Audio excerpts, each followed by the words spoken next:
very friendly town. If I was you, I'd get out of here quick. That was Roy Agri you just hit, mister. Ain't there anybody in this town that ain't an agri? Please go, senor. While I'm waiting for that steak, I'll buy a bottle of that one. But What I don't drink, I'll take with me. How much? $10. The steak? $10. Interesting facts about famous people. Burt Boetticher's Ranown Westerns. In 1955, screenwriter Burt Kennedy wrote the script 7 Men from Now. The resulting film, released in 1956, not well received at the time, but now regarded as one of Randolph Scott's best, the one that launched Scott and Boetticher into successful collaborations on 5 films. This set of films is often called the Ranown Cycle, for the production company run by Scott and Harry Joe Brown. Burt Boetticher achieved works of great beauty, formally precise in structure and visual elegance, notably for their use of the distinctive landscape of the California Sierras. As the hero of these, Scott tempers their innate pessimistic view with quiet humour, as he pits his wits against such villains as Richard Boone in The Tall T and Claude Akins in Comanche Station. I hope you enjoyed this video. Hit the subscribe button to get my new videos. To check out my many other videos, head to my channel. The link is in the description. You're not gonna leave him like that. You want to end up again belonging to a Comanche buck?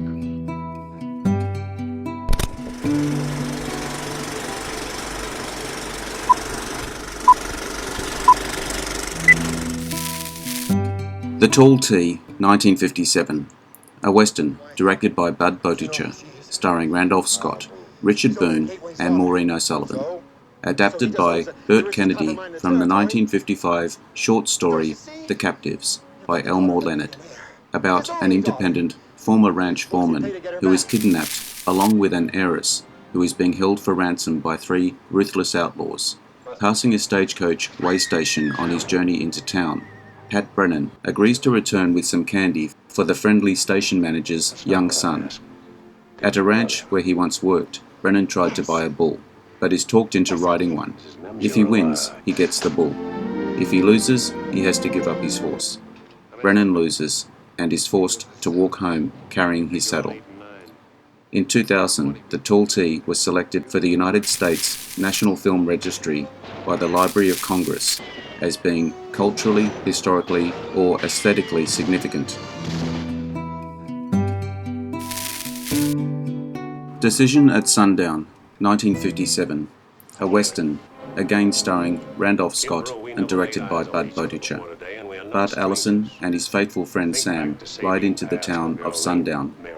Blinded by hate, Bart has only one thing in mind: to seek the revenge from Tate Kimbrough, whom he believes once immorally seduced and then abandoned his wife Mary, which finally led to her to kill herself.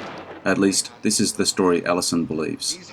More probably, his wife at the time had fallen out of love with him and intended to leave him, being genuinely attracted to the womanizing Tate, who later spurned her and renounced their relationship. Tate has taken political and economic control of the little town of Sundown. The citizens don't appreciate him but yield to his influence, probably out of fear and material interest. Boetticher said this film and Westbound were the 2 mediocre films he made as part of the Ranown Cycle. Girl you thought she was, and Tate Kimbrough.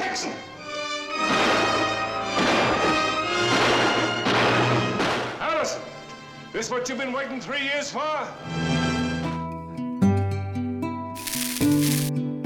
Buchanan Rides Alone, 1958, a western again directed by Burt Kennedy and starring Randolph Scott, Craig Stevens and Barry Kelly, based on the 1956 novel The Name's Buchanan by Jonas Ward. While returning to West Texas from Mexico, Tom Buchanan rides into the California border town of Agri and becomes embroiled in a feud involving the powerful Agri clan. In self-defense, Tom punches young Roy Agri, a drunken hothead who then declares he is going to kill Tom. However, a young vaquero, Juan de la Vega, rides in and kills Roy Agri. One reveals to Tom later that he did this because Agri had assaulted his sister. Tom intervenes in the scuffle surrounding Juan's arrest and is also arrested. It then becomes the set narrative that the two men worked together to plan the killing of Roy Agri. If I was you, I'd get out of here quick. That was Roy Agri you just hit, mister. Ain't there anybody in this town that ain't an Agri? Please go, senor. While I'm waiting for that steak, I'll buy a bottle of that one. But What I don't drink, I'll take with me. How much? $10. The steak? $10. Ride Lonesome, 1959, a western, again directed by Burt Kennedy, starring Randolph Scott, Karen Steele, Pernell Roberts, Lee Van Cleef, and James Coburn in his film debut. Bounty hunter Ben Brigade catches up with Billy John, who is wanted for murder. Then he tries to take Billy to Santa Cruz. One of Billy's associates, hiding in the rocks nearby, fires a warning shot at Ben's feet. Brigade says anyone shoots him, he will kill Billy. So Billy calls off his gang, calling out to Charlie to tell Billy's brother Frank what has happened. When Ben and Billy arrive at the stagecoach swing station, they are greeted by Sam Boone and his partner Wit. Carrie Lane, the absent station master's wife, emerges holding a rifle and orders the men to leave. As the stagecoach approaches in the distance, Boone tells Brigade he knows what he is thinking, that Boone and Wit have been waiting to rob the stage, but that he is wrong. The stage crashes into the corral, with the driver and passengers massacred by Mescalero Indians. Any shooting in that animal, go right out from Billy. Don't let him do it, Frank! I done you enough, Brigade. Don't make me kill you. Stop me! Don't leave a man much choice, do you?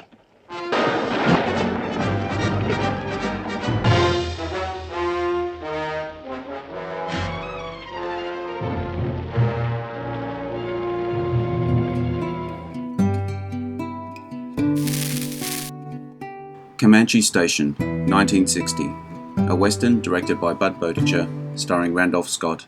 Jefferson Cody, whose wife was captured by Comanches, frees another man's wife and is taking her home. Three outlaws, led by the charming but malevolent Ben Lane, reveals that the woman's husband has offered a $5,000 reward, making the woman, Lordsburg resident Mrs. Lowe, suspicious of Cody's motives in coming to rescue her. The last of Boetticher's late 1950s Ranown Cycle, filmed in the eastern Sierra area of Central California near Lone Pine, California, not far from the foot of Mount Whitney. The towering, gigantic boulders, known as the Alabama Hills, served as the backdrop for the film's opening and closing scenes. How would you feel knowing? I loved her. It wouldn't matter. I'll lay eyes on you two between young lords, I'll kill you. Go to work high around, see if I can come in behind. See him start shooting and don't stop.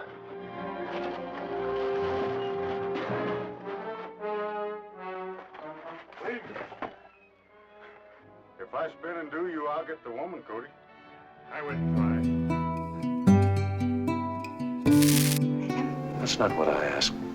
Did you love him? Yes. Yes, I did. Mrs. Mims, you're a liar. We never laid eyes on each other before today, and we are not strangers. Think back to Sabine Pass and a girl named Mary.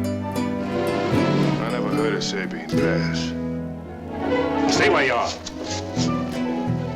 In the place they called Helltown on the border. All right, man, pull him up. Stranger like Buchanan with a saddlebag full of money didn't have an outside chance to ride out alive. Right there, Buchanan. Step down. Out. I'll be riding you, Doug. What am I supposed to do? Walk. I don't think so. Let me go. If you want to see all my new videos as they come up, subscribe and hit the notification bell. Catch all my other videos by looking at my channel. The link is in the description. Leave me your comments. Check out my Facebook page as well. Like and share. I am Wrangler. Adios. See you again soon.